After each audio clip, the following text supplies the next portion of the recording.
hope the First Minister will also welcome the UK Government's investment in NIG.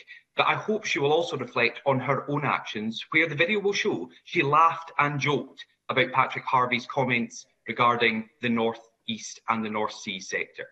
But this afternoon, her government will set out next year's budget. It should be a budget that uses the biggest ever block grant from the UK government to invest in public services.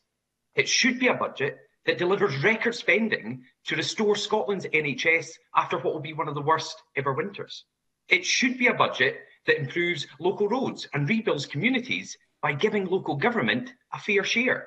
It should be a budget that supports businesses to create Scottish jobs and provide more opportunities for the next generation. It should be a budget that puts the national interest first, not the narrow interests of this nationalist coalition. Today, there is a real chance to kickstart Scotland's economic recovery from COVID. Is the First Minister going to take that opportunity, or is she going to give in to the Greens again? First Minister. Well, let me say first of all, when I had the privilege of being in NIG on Friday, I did welcome the investment of the UK Government alongside considerable investment on the part of Highlands and Islands Enterprise.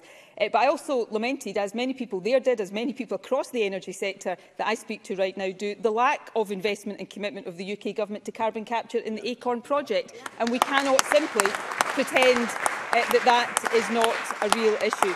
And on the budget, Presiding Officer, the Finance Secretary, of course, will set out the budget to Parliament this afternoon, and it will do all of the things that Douglas Ross has just talked about there. But let me tell you one thing that the budget will do that I hope Douglas Ross will listen to very carefully, and I'm proud it's something that we are doing in partnership with the Scottish Greens.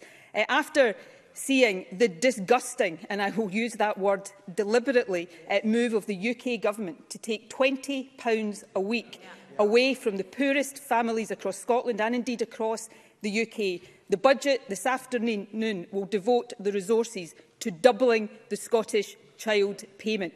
This Government will give £20 a week to the poorest families across Scotland. That is the difference between this Scottish Government and the UK Government, and I am proud of the budget the Finance Secretary will present to this Parliament later today.